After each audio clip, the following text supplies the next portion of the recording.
Assalamualaikum warahmatullahi wabarakatuh. Perkenalkan, nama saya Fitka Marisa Geneda Sufi, NPM 1957051003 dari kelas A. Di video kali ini saya akan menjelaskan materi Turing mesin. Turing mesin adalah model matematika komputasi yang menetapkan mesin abstrak yang memanipulasi simbol pada strip pita sesuai dengan tabel aturan. Terlepas dari kesederhanaan model, mengingat algoritma komputasi apapun, mesin Turing yang mampu memanipulasikan logika algoritma tersebut dapat dibangun. Mesin Turing itu ditemukan pada tahun 1936 oleh Alan Turing yang menyebutnya sebagai mesin otomatis. Dengan model ini, Turing mampu menjawab dua pernyataan negatif. Yang pertama itu, apakah ada mesin yang dapat menentukan apakah mesin sebarang dapat pada pita itu melingkar, misalnya itu membeku atau gagal melanjutkan komputasi tugas. Lalu yang kedua, apakah ada mesin yang dapat menentukan apakah ada mesin sewenang-wenang pada kasetnya yang pernah mencetak simbol tertentu, seperti itu. Selanjutnya ada Turing Machine Programming teknik ya. Yang pertama kita lihat ada contohnya, kita buat mesin Turing ke language ya, seperti ini. Ada step yang pertama itu ada di binarkan seperti ini, lalu kita konversikan, lalu step 2 itu kita buat similar tuning mesin itu ke recognize-nya. Selanjutnya ada step 3, kita buat final Turing mesinnya dikombinasikan dengan Turing mesin yang bersamaan akan menjadi misalkan ada dua Turing kecil nih, kita kombinasikan dua Turing kecil ini akan menjadi Turing mesin yang besar, seperti itu. Selanjutnya ada multi-tap Turing mesin. Itu adalah varian dari mesin Turing yang memanfaatkan beberapa kaset. Setiap kaset itu memiliki kepalanya sendiri untuk membaca dan menulis. Awalnya masukan muncul di tab 1 dan yang lainnya mulai kosong gitu. Selanjutnya ada non-deterministic Turing machine. Itu adalah merupakan model komputasi teoritis yang aturan pengaturannya itu menentukan lebih dari satu kemungkinan tindakan ketika dalam beberapa situasi tertentu. Artinya status NTM itu merupakan STM berikutnya tidak sepenuhnya ditentukan oleh aksinya dan simbol saat ini yang dilihatnya.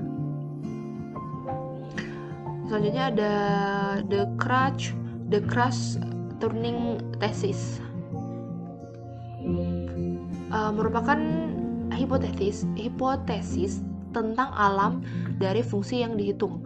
Ini menyatakan bahwa fungsi pada bilangan asli dapat dihitung dengan metode yang efektif jika dan hanya jika dapat dihitung oleh mesin Turing.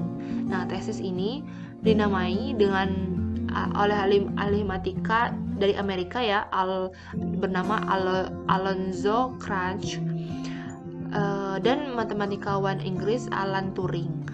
Nah, sebelum definisi yang tepat dari fungsi yang dapat dihitung, ahli matematika sering menggunakan istilah informal secara efektif dapat dihitung untuk menggambarkan fungsi yang dapat dihitung dengan metode kertas dan pensil. Selanjutnya itu ada undecidability ya. Yang ketiga itu ada 4 ya, kita bisa menggunakan crunch Turing thesis tadi. Lalu artinya kita itu bisa mendeskripsikan bagaimana algoritma yang seharusnya dilakukan untuk algoritma kelas itu.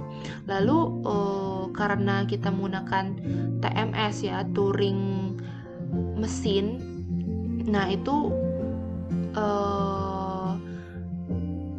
tedious dan painful. Selanjutnya karena kita tahu bahwa TMS itu sama dengan pseudocode gitu.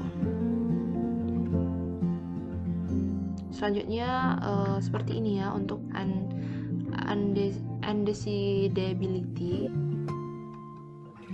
Lalu yang selanjutnya itu ada Universal Turing Machine. Universal Turing Machine adalah mesin Turing yang memanipulasikan mesin Turing sewenang-wenang pada input sewenang-wenang. Mesin universal pada dasarnya mencapai hal ini dengan membaca deskripsi mesin yang akan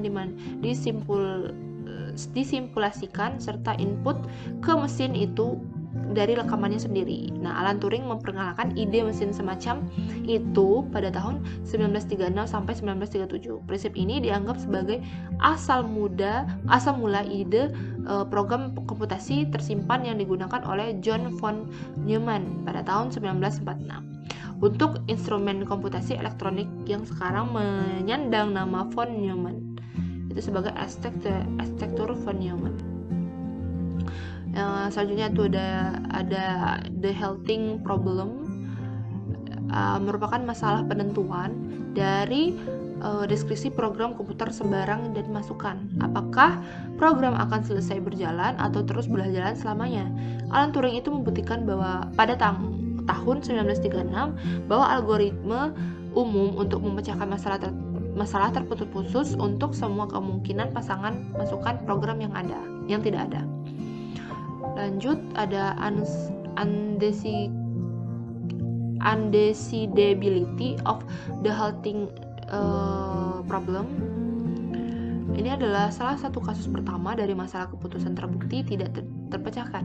Bukti ini penting untuk upaya komputasi praktis mendefinisikan kelas aplikasi yang tidak mungkin dapat dilakukan dengan sempurna oleh penemuan pemrograman. Selanjutnya ada post correspondence problems, adalah undecidable decision problem yang dikenakan oleh Emil Post pada tahun 1946 karena lebih sederhana daripada masalah terputus-putus, dan Enschedung problems itu sering digunakan sebagai bukti undecidability. Baik, itu saja yang dapat saya sampaikan. Apabila ada salah kata dan kurang-kurang saya, mohon maaf pada Allah saya manapun. Saya akhiri. Wassalamualaikum warahmatullahi wabarakatuh. Terima kasih.